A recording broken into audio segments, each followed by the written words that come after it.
dari program studi administrasi bisnis pagi Politeknik Negeri Medan.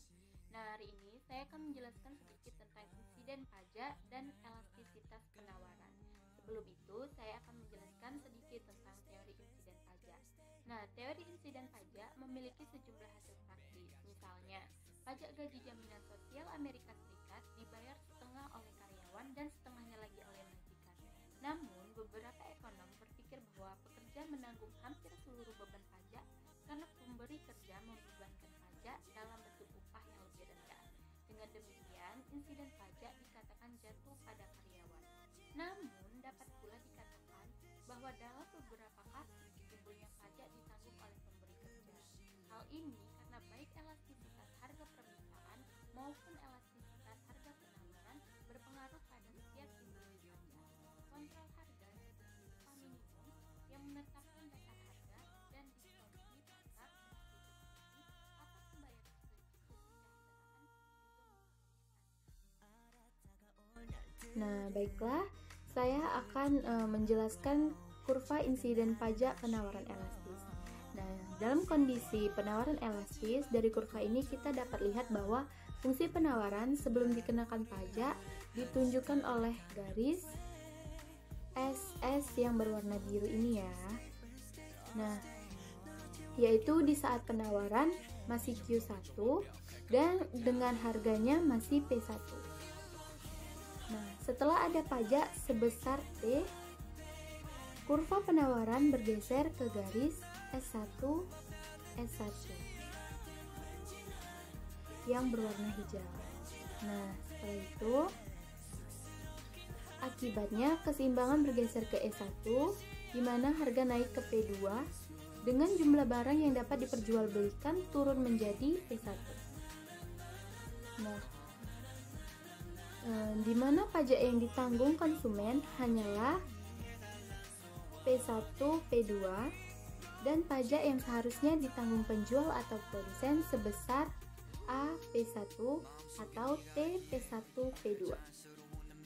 Nah, dengan penjelasan kondisi elastis penawaran ini, dapat kita simpulkan bahwa beban pajak yang ditanggung konsumen lebih besar daripada beban pajak yang ditanggung penjual ataupun produsen.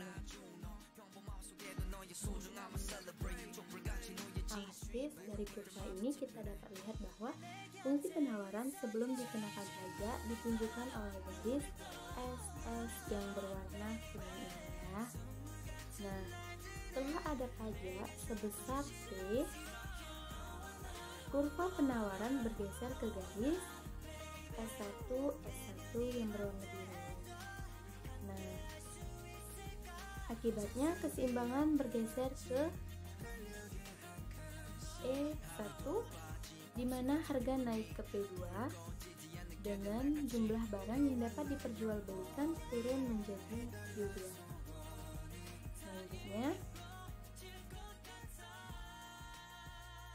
di mana pajak yang ditanggung konsumen hanyalah P1, P2. Dan pajak yang seharusnya ditanggung penjual atau produsen sebesar B, P1 atau T, P1, P2.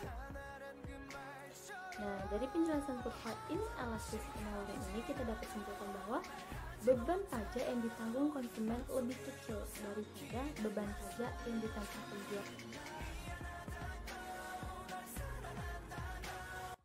Nah, contoh insiden pajak, kita misalkan buah apel. Bayangkan, pajak setiap $1 untuk setiap barel apel yang diproduksi petani.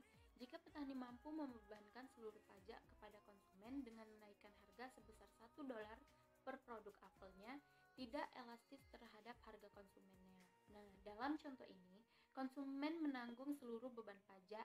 Nah, pajak yang timbul ditanggung konsumen. Di sisi lain, jika petani apel tidak dapat menaikkan harga karena produknya elastis harga, petani harus menanggung beban pajak atau mengalami penurunan pendapatan.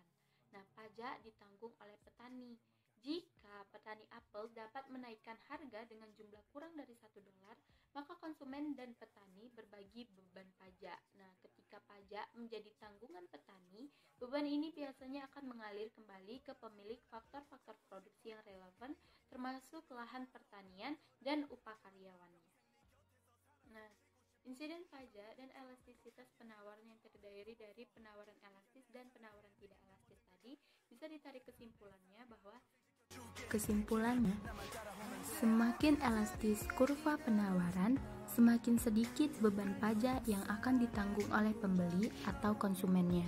Nah, apabila kurva penawaran elastis, maka seluruh pajak penjualan dibayar oleh penjual dan sebaliknya. Bila kurva penawaran tidak elastis, maka seluruh pajak penjualan ditanggung oleh pembeli ataupun konsumennya. Nah, semakin elastis kurva penawaran, semakin banyak penurunan jumlah barang yang diperjualbelikan sebagai akibat dari adanya pemungutan pajak penjualan oleh pemerintah. Baiklah, sekian dari saya. Saya harap kalian bisa memahami apa yang saya katakan. Assalamualaikum warahmatullahi wabarakatuh.